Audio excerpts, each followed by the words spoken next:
लीजिए सुनिए। सूर्यकांत त्रिपाठी निराला के लिखे उपन्यास कुल्ली भाट का 10वां भाग मेरी यानी समीर गोस्वामी की आवाज में।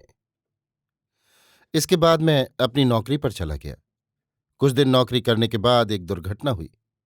एक साधु आए, एक पेड़ के नीचे बैठे रहते थे, धूनी रमाए, चिमटा गाड़े। मेरी निगाह नए ढंग की थी। साधु के संबंध में भी निगाह नई हो गई थी। स्वामी विवेकानंद जी और स्वामी रामतीर्थ जी की बातें सुनकर, किताबें पढ़कर साधु का संबंध पारलौकिक साधना से होता है। साधना प्राचीन ढंग की तरह तरह की है। मैं बिल्कुल आधुनिक था। आदमी सत्य की प्राप्ति के बाद समझने की अपेक्षा नहीं रखता, क्योंकि सत्य स्वयं तब समझ के तौर पर मिल जाता है। उस पर आधुनिकता और प्राचीनता के नाम का केवल प्रभाव पड़ता है। मैंने जिन साधुओं को पढ़ा था, उन्होंने नशे के खिलाफ बहुत कुछ लिखा था, पर जो साधु नशा करते हैं वे रास्तों पर मारे मारे फिरते हैं। स्वामी विवेकानंद जी या स्वामी रामतीर्थ जी की तरह अंग्रेजी दां नहीं, ना अंग्रेजी दां उनके शिष्य हैं जो गांजे की चिलम से भड़क जाएंगे। ऊंचे सत्य में विद्या की भी गुंजाइश नहीं रहती, शब्द खत्म हो जाता है। लिहाजा रास्तों पर घूमने वाले थकान की प्रतिक्रिया मिटाने के लिए नशा करते हैं। जिस तरह रोग में जहर का प्रयोग चलता है, उसी तरह जीवन के नाश में, प्रतिक्रिया में वे नशा करते हैं। उनके पास चरित्र का मूल्य है, पर उस चरित्र का अर्थ ऐसा नहीं कि आदमी 7 रोज पाखाना न जाए या 5 रोज पेशाब न करे तो सिद्ध है। अंग्रेजीदां गृहस्थ अंग्रेजीदां साधु ही खोजता है, क्योंकि यूरोप की, अमेरिका की बातें होनी चाहिए। इस पर उनकी क्या राय है? सत्य के पास यूरोप अमेरिका नहीं, रास्ते वाले साधु यहां अंग्रेजीदां साधुओं को ही धोखा देता हुआ समझते हैं। मैंने कईयों को कहते सुना है, अपना अपना गढ़ बनाए हुए हैं। खैर, ये साधु अनेक अर्थों में साधु थे। इनकी इच्छा थी जगन्नाथ जी जाएंगे, किराया मिल जाए। राजा साहब के हाउस होल्ड सुपरिंटेंडेंट साहब इन पर प्रसन्न थे। उन्होंने राजा साहब से इनकी साधुता की तारीफ करते हुए इनके किराए की प्रार्थना की। राजा साहब ने सुन लिया। कचहरी हो जाने पर शाम के 10 बजे तक मैं राजा साहब के पास रहता था। उन्हें गाने बजाने का शौक था, अच्छा मृदंग बजाते थे। जाने पर उन्होंने कहा, एक साधु आए हैं, देखाओ। राजा लोग एक विषय को अनेक मुखों से सुनते हैं, तब राय कायम करते हैं, इसलिए कि उनके कान ही कान हैं, आंखें सब जगह नहीं पहुंचती। मैंने राजभक्ति की पराकाष्ठा दिखलाते हुए उसी वक्त कहा, हुजूर, राजकोष का रुपया इस तरह नहीं खर्च होना चाहिए। तब मेरे मस्तिष्क में अनेक तरहें थीं, जैसी उपयोगितावादी में होती हैं। राजा साहब मुस्कुराए। मैं कुछ नहीं समझा, लेकिन उनकी आज्ञा की उपयोगिता समझता था, क्योंकि नौकर था। प्रणाम करके साधु के पास चला, मन में ये निश्चय लिए हुए कि कोष की एक कौड़ी नहीं जानी चाहिए। मन में ये भाव होने के कारण साधु के प्रति रूप कैसा था, कहने की आवश्यकता नहीं। मुझे देखते ही साधु ने कहा, आइए। मैंने मन में कहा, यही तो ठग विद्या है। खुलकर कहा, तुम काम क्यों नहीं करते? साधु ने मुझे आप कहा था, मैंने तुम कहा। तब मुझे ये नहीं मालूम था, ईश्वर की प्राप्ति के लिए निकला हुआ मनुष्य ईश्वर प्राप्ति के बाद दग्ध कर्म हो जाता है। उसके मन में केवल ईश्वर रहता है। साधु ने कहा, मैं आप कहता हूं, आप तुम कहते हैं, मैं क्या काम करूं? मेरी आप कहने की प्रवृत्ति नहीं हुई। मैंने कहा, तुम्हें संसार में कोई काम ही नहीं मिलता? साधु ने कहा, आप फिर तुम कहते हैं, ये सब काम कौन करता है? मुझे मालूम हुआ ये पूरा ठग है, क्योंकि लिखी किताबों में साधुओं के हथकंडे और तरह तरह की शिकायतें पढ़ी थीं। कहा, तुम्हें रुपया नहीं मिलेगा। साधु ने कहा, होश में आ, और चिमटा जोर से जमीन में गाड़ दिया। मुझे मालूम हुआ वो चिमटा मेरे सिर में समा गया, गर्दन झुक गई। लेकिन मुझमें मामूली आग नहीं थी।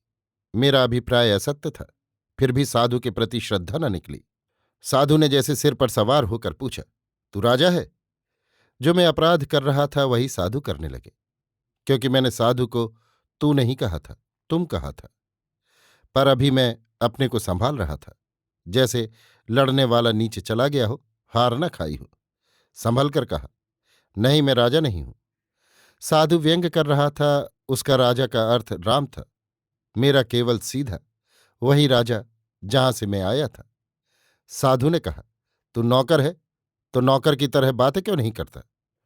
साधु फिर भूला, नौकर भी राम है। खास तौर से मैं महावीर को अधिक प्यार करता था, राम को कम। साधु चाहता था मैं अपनी पकड़ छोड़ दूं तो वो होश दे दे, लेकिन मेरी पकड़ में नौकर नहीं था, साक्षात महावीर थे। पकड़ छुड़ाने के लिए साधु ने कहा, तेरी नौकरी नहीं रहेगी। अगर मैं यहां करुण हुआ होता तो साधु ने बाजी मारी होती। मैंने कहा, महाराज, तब तो मैं बच जाऊं। ये महावीर की ही वाणी थी राम के प्रति। तब मैं ये कुछ नहीं जानता था। साधु के होश उड़ गए। ये नौकरी के लिए आग्रह नहीं था, फिर मेरे सिर उतने बच्चों का बोझ था। साधु रोने लगे। कहा, अरे तेरे लिए मैंने घर बार छोड़ दिया और तू मुझे सताता फिरता है। अब मैं भी समझा। मुझे ज्योति भी दिखी।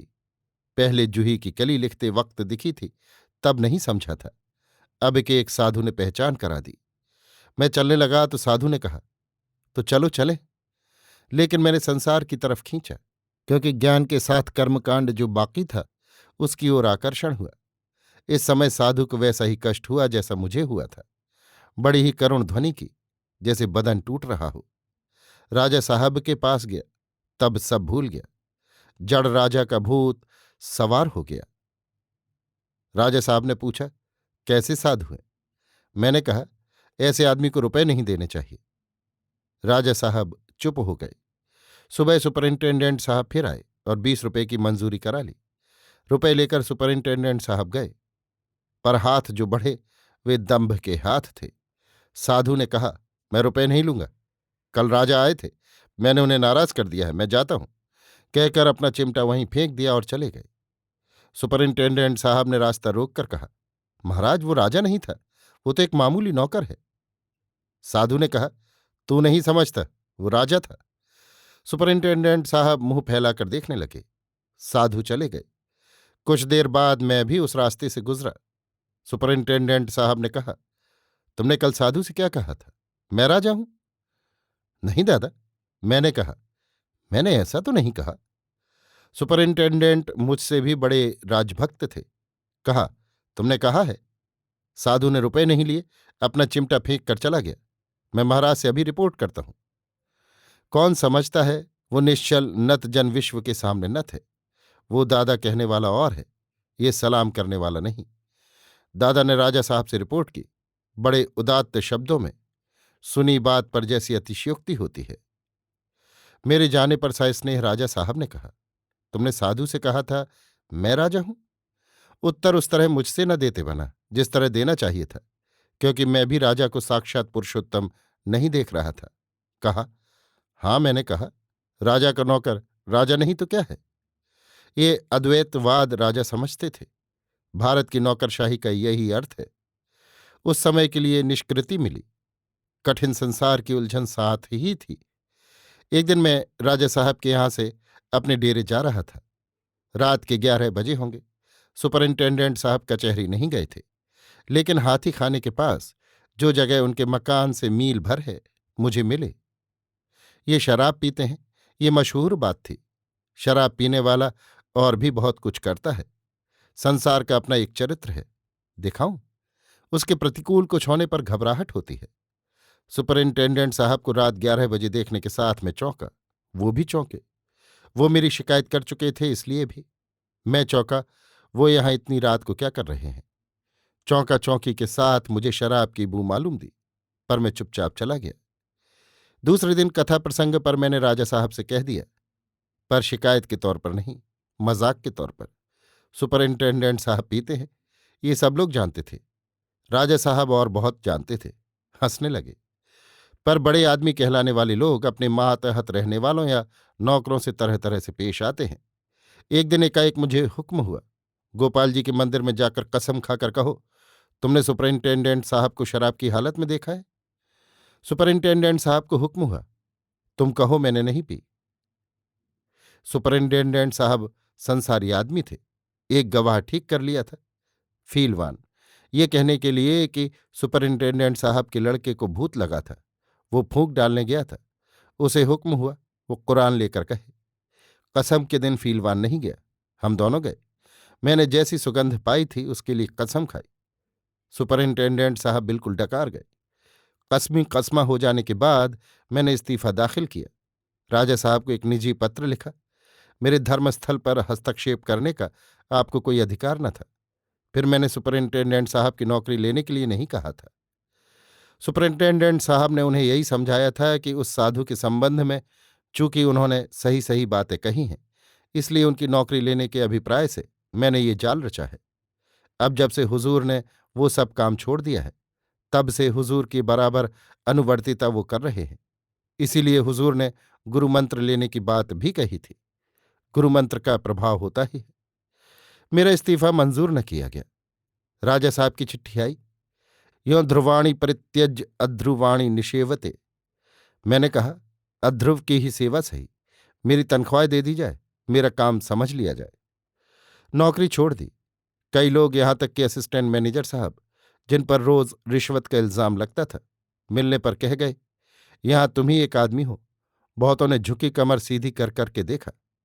मैंने अपनी चीजें नीलाम करके एक भतीजे को साथ लेकर गांव का रास्ता लिया। गांव पहुंचकर ससुराल गया। देश में पहला असहयोग आंदोलन जोरों पर था।